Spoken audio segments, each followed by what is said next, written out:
दोस्तों एक बार फिर स्वागत है तुहाडा अपने इस चैनल इंद्रजीत कमल उत्ते। पिछले दिनी कुछ दोस्तों ने ਵੱਖ-ਵੱਖ विषयों से वीडियो बनाने की सिफारिश की सी, जिन्हां विच मर्दाना कमजोरी, बद हजमी, लिवर की कमजोरी या लिवर का फैटी होना, पेट का खराब होना, कब्ज रहना तो कई होर तरह के विषय चुने गए सन। मैं सारे विषयों से झाती मार के जिस नतीजे से पहुंचा अज उसका जिक्र करने जा रहा हाँ। मैं एक दवाई चुनी है जिहड़ी सारे रोगों में काम करती है, बशर्ते कि उहदे सिम्पटम, उहदे लक्षण, उहदियां अलामतां मरीज नाल मिलदियां होण। इस दवाई का नाम है लाइकोपोडियम। आओ अज वेरवे नाल इस दवाई का जिक्र करते हैं। हो सकता है ये वीडियो थोड़ी जी लंबी हो जाए, पर इनू पूरी वेखियो। हर व्यक्ति वास्ते ये कुछ ना कुछ जरूर मिलेगा। हर व्यक्ति नू, हर वेखण वाले नू ये कुछ ना कुछ जरूर फायदा होगा। इस वीडियो के अखीर मैं जिक्र करांगा कि दवाई की डोज किवें लैनी है, कदों लैनी है, कितनी लैनी है, पावर कितनी होनी चाहिए है तो खुराकां कितनियां होनी चाहिए। तो इनू बिल्कुल ध्यान नाल वेखना है तो ध्यान नाल ही इहदे उत्ते अमल करना है। तो आओ लाइकोपोडियम बारे विस्तार नाल जानकारी देइए।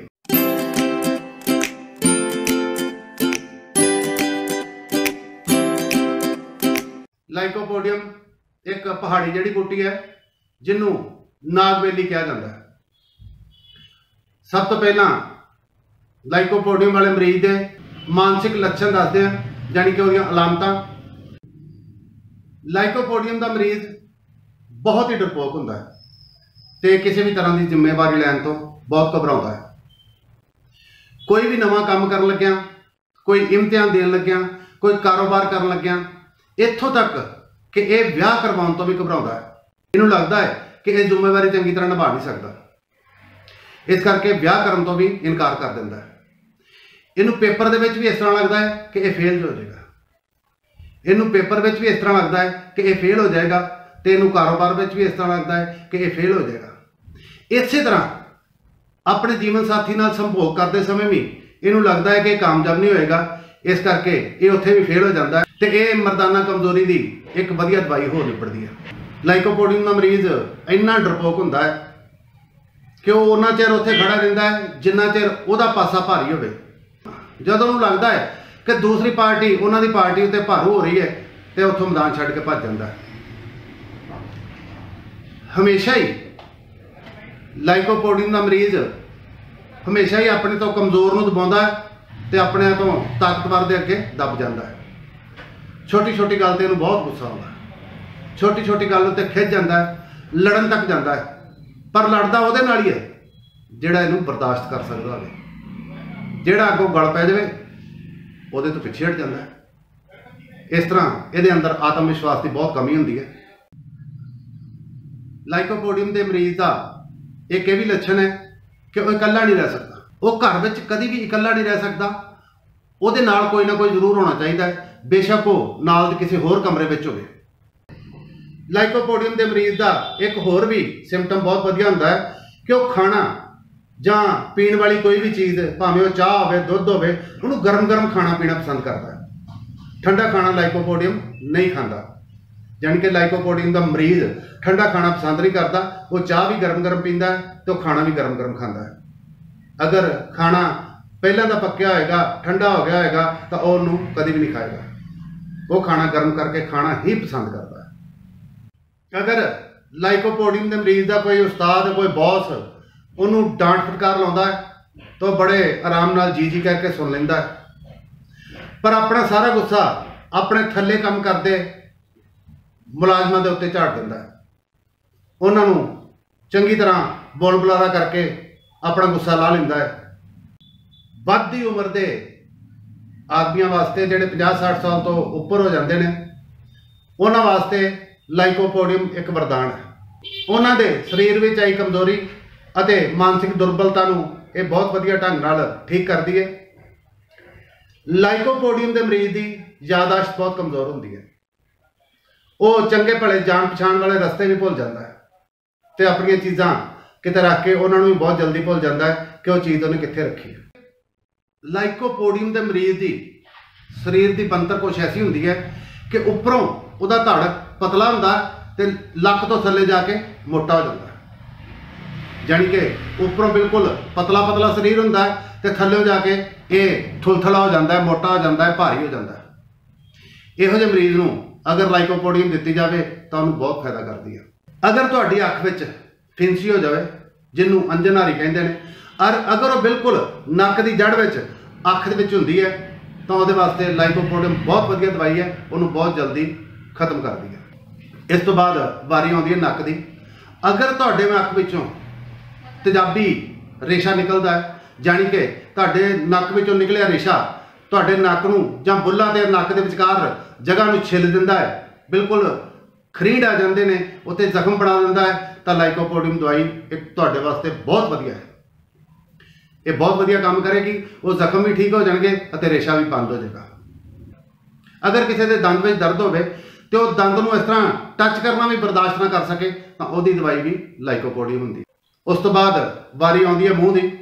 अगर तुहाडी ज़ुबान बिल्कुल सुक्की है पर प्यास फिर भी नहीं लगती, इसी तरह ही अगर तुहाडा गला तुहाडा संघ भी बिल्कुल सुक्का है तो तुहानूं प्यास फिर भी नहीं लग रही तो वह भी तुहाडी दवाई लाइकोपोडियम है। अगर तुहाडे अंदरों तुहाडे गले चों बहुत गाढ़ी बलगम निकलती है तो वह भी लाइकोपोडियम नाल ठीक होएगी। अगर किसी बच्चे की छाती में बहुत ज़्यादा बलगम भरी हुई है तो वह साह औखा आउंदा है तो वह लाइकोपोडियम नाल ही ठीक होंदा है। अगर तुसीं अपने पेट को फुलिया फुलिया महसूस करते हो और थोड़ा जिहा खाना खाण नाल ही तुहाडा पेट बहुत ज़्यादा फुल जाता है तो तुहाडी दवाई लाइकोपोडियम है। अगर कोई भी बीमारी तुहानूं शामी 4 बजे तो लैके रात 8 बजे तक तंग करती है तो अखां मीट के लाइकोपोडियम लै सकते हो, तुहानूं हर बीमारी तो निजात मिलेगी। इसदा एक मेजर लक्षण है लाइकोपोडियम का। 4 तो 8 बजे तक, शामी 4 बजे तो लैके रात 8 बजे तक रोग का वधना, ये बहुत ज़्यादा जबरदस्त सिम्पटम है लाइकोपोडियम का। अगर किसी का लिवर फैटी हो, भुख घट लगती हो, भुख वध लगती हो, बद हजमी होंदी हो तो लाइकोपोडियम नाल ठीक हो जाता है। अगर किसी को पेशाब बहुत जोर लगा के करना पैंदा है तो वह भी बूंद बूंद टपकदा है तो नाल पेशाब में जल होंदी है। अगर पेशाब लाल रंग का आता है जानी कि पेशाब के खून आता है तो लाइकोपोडियम तो वधिया कोई भी दवाई नहीं है। ये पथरी के दर्द को भी बंद करती है। जिन्होंने बच्चों के जवानी पैर धरदे ही वाल झड़न लगते हैं तो वाल सफ़ेद होने लगते हैं, उन्होंने वास्ते लाइकोपोडियम बहुत वधिया दवाई है। अगर तुहाडी उम्र 50 साल तो उपर है तो तुहानूं गदूदां की दिक्कत आ रही है, जानी कि प्रोस्टेट ग्लैंड्स बढ़ गए ने, इन्फेक्शन हो गई है, तो वो वास्ते लाइकोपोडियम बहुत ही वधिया दवाई है। इहदे नाल एक दवाई कोनियम भी बहुत वधिया काम करती है, वो भी तुसीं लै सकते हो। लाइकोपोडियम 200 एक हफ्ते बाद खुराक लेनी है। जिवें तुसीं अगर ऐतवार लाइकोपोडियम 200 की खुराक ली है तो अगले हफ्ते फिर एक खुराक ले लेनी है, तो उहदे दौरान कोनियम मैट 30 यानी कि कोनियम मैट 30 की 3 खुराकां सवेरे दोपहरे शाम रोज़ लगातार लेंदे रहना है। जिस दिन लाइकोपोडियम लैनी है उस दिन कोनियम मैट नहीं लैनी, तो जिस दिन कोनियम मैट लैनी है उस दिन लाइकोपोडियम नहीं लैनी। रीढ़ की दर्द जिन्हों रींगणवादी दर्द भी कहा जाता है तो अंग्रेजी के शैटका पेन कहते हैं। अगर ये रीढ़ की दर्द, ये रींगणवादी दर्द सज्जी लत्त में होवे अते रात को सौन लग्या सज्जा पासा थल्ले करके लम्मे पैना औखा होवे तो यदी दवाई लाइकोपोडियम है। लाइकोपोडियम नाल इनू बहुत ही जल्दी इस तो निजात पाई जा सकती है। जिन्होंने दोस्तों का खाना खाने तो बाद पेट फुलता है, उन्होंने भुख तो बहुत लगी होंगी है पर 2 गराइयां खा के उन्होंने इस तरह लगता है कि पेट बहुत फुल गया है तो होर नहीं खादा जा सकता। उन्होंने वास्ते लाइकोपोडियम बहुत ही वधिया दवाई है। कई लोग इस सिम्पटम तो बचन वास्ते, इस लक्षण तो बचन वास्ते, इस बीमारी तो बचन वास्ते खाली पेट के कैप्सूल खाते हैं जोड़े कि सारा दिन गैस नहीं बढ़न देंगे, रोटी भी खाधी जाती है, भुख भी लगती है, सब कुछ हो जाता है, पर वो साढ़े वास्ते नुकसानदायक होंगे। एक तो रोज़ खाने पैंदे ने, एक साडे लिवर नूं कमज़ोर करते हैं। अगर तुसी लाइकोपोडियम 200 की एक खुराक भी लै लो, एक अचुक दवा का काम करेगी। हो सकता है दोबारा तुहानूं ये ना ही लैनी पवे। अगर जरूरत पवे तो 15 दिन बाद, महीने बाद इनू फिर भी लै सकते हो, पर बहुते लोगों को इसकी दोबारा जरूरत नहीं पैंदी और ना ही खाली पेट वाले कैप्सूल खाने की जरूरत पैंदी है। जिवें मैं पहला भी दस्सिया सी कि ये दवाई औरतों नालों आदमी के उत्ते ज़्यादा काम करती है। अगर किसी व्यक्ति की सैक्सुअल डिज़ायर बिल्कुल ही खत्म हो जाती है तो वो वास्ते भी लाइकोपोडियम बहुत ही वधिया दवाई है। अगर वो मर्दाना ताकत भी बिल्कुल खत्म हो चुकी है तो उन्होंने जगाउण वास्ते लाइकोपोडियम हफ्ते में एक बार, सिर्फ हफ्ते में एक बार 200 या 1 ml यानी कि 1000 पोटेंसी दी जाए। 1000 पोटेंसी को असी 15 दिन बाद भी दे सकते हैं तो हफ्ते बाद भी दे सकते हैं तो महीने बाद भी लै सकते हैं। जिस तरह की साडी इम्यूनिटी पावर होएगी, रोग प्रतिरोधक शक्ति होएगी, उस तरह वो दवाई लैनी पेगी। जिमें कोई 1 ml की खुराक हफ्ते बाद लै सकता है, कोई 15 दिन बाद लै सकता है, तो किसी को महीने बाद जरूरत पेगी, तो हो सकता है किसी को महीने बाद भी जरूरत ना पवे तो वह तंदुरुस्त हो जाए। ये दवाई को बार बार नहीं दोहराना।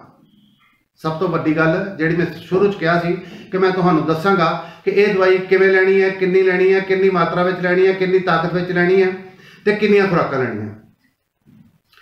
छोटा मोटा कोई भी रोग जिवें पेट फुलना, लिवर फैटी होना, भुख ज़्यादा लगनी या भुख ना लगनी, वो वास्ते तुसी एक खुराक लैके छड्ड दिओ। तुहानूं बहुत जल्दी वो असर का पता लगेगा। अगर तुसी कोई गैस का कैप्सूल खाते हो, गैस दी गोलियां खाते हो, कोई चूर्ण खाते हो, तो तुहाडा अपने आप ही बंद हो जाएगा।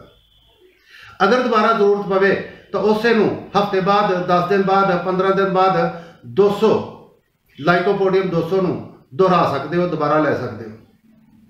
अगर उन्होंने बार बार लोगे तो तुहाडी बीमारी बढ़न के चांस ज़्यादा रहिंदे ने। अगर लाइकोपोडियम की खुराक को, लाइकोपोडियम की किसी भी ताकत को, खास करके 200 1000 यानी कि 1 ml तो अगर बार बार लोगे तो तुहाडा रोग बढ़ सकता है, घटन की बजाय।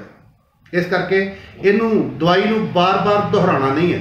ये मेरी बार बार अपील है कि इस दवाई को बार बार दोहराना नहीं है। अगर कोई तुहाडा चमड़ी का रोग है, जिवें चमड़ी के रोग में कोई एक्जीमा है, कोई सोराइसिस है, कोई होर दाद खाज खुजली है, ਉਹਦੇ ਵਿੱਚ ਤੁਹਾਡੇ ਸਾਰੇ ਸਿੰਪਟਮ ਲਾਈਕੋਪੋਡੀਅਮ ਦੇ ਮਿਲਦੇ ਹਨ। ਉਹਦੇ ਵਿੱਚ ਤੁਸੀਂ ਲਾਈਕੋਪੋਡੀਅਮ 30 ਨੂੰ ਦੁਹਰਾ ਸਕਦੇ ਹੋ। ਉਹਦੀਆਂ ਦਿਨ ਵਿੱਚ 3 ਖੁਰਾਕਾਂ ਲੈ ਸਕਦੇ ਹੋ, ਸਵੇਰੇ, ਦੁਪਹਿਰੇ, ਸ਼ਾਮ। ਕੁਝ ਦਿਨ ਲਗਾਤਾਰ ਲੈਣ ਨਾਲ ਤੁਹਾਡੀ ਉਹ ਬਿਮਾਰੀ ਕੱਟੀ ਜਾਏਗੀ ਤੇ ਉਹ ਦਵਾਈ ਬੰਦ ਕਰ ਦਿਓ। ਅਗਰ ਜ਼ਰੂਰਤ ਪਵੇ ਤਾਂ ਅਖੀਰ ਤੇ ਜਾ ਕੇ अगर थोड़ी बहुती बीमारी रह जाती है, अगर थोड़ी बहुती खाज खुजली रह जाती है, एक्जीमा रह जाता है, तो एक लाइकोपोडियम 200 की एक खुराक लैके उन्होंने छड्ड दिओ तो तुहाडा सारा रोग कट्टिया जाएगा। अगर कोई बजुर्ग जिहड़े कि 50-60 साल तो उपर हो चुके हैं, उन्होंने इस तरह, जिस तरह मर्दाना कमजोरी आ जाती है, नमर्दी आ जाती है, कोई भी किसी किस्म की होर बीमारी होंदी है, उन्होंने पेट फुलता है, याददाश्त कमजोर हो जाती है, तो उन्होंने 1 ml की यानी कि लाइकोपोडियम 1000 पावर की एक खुराक लैके छड्ड देनी चाहिए है, जहाँ 200 की एक खुराक हर हफ्ते लेनी चाहिए है, तो उन्होंने ये बहुत फायदा होगा। तो आओ हुण तस्वीरां राहीं तुहानूं 2 दवाइयां की पहचान करा दिए। मुख्य दवा जिहदा इस वीडियो में जिक्र किया गया है वह है लाइकोपोडियम। लाइकोपोडियम 30 यानी कि 30, लाइकोपोडियम 200 यानी कि 200, लाइकोपोडियम 1000 यानी कि 1 ml। इन्हां तीनों विचों जिहड़ी भी तुहाडी दवाई बनती है, जिहदा भी वीडियो में जिवें भी दस्सिया गया है उहदे मुताबक जिहड़ी तुहाडी दवाई बनती है वो तुसीं लै सकते हो। एक विच दवाई का जिक्र किया गया सी कोनियम मैक यानी कि कोनियम मैकुलेटम। अगर तुहानूं लगता है कि कोनियम मैक की भी तुहानूं जरूरत पै सकती है तो इनू तुसीं 30 पावर विच वरत सकते हो। धन्यवाद।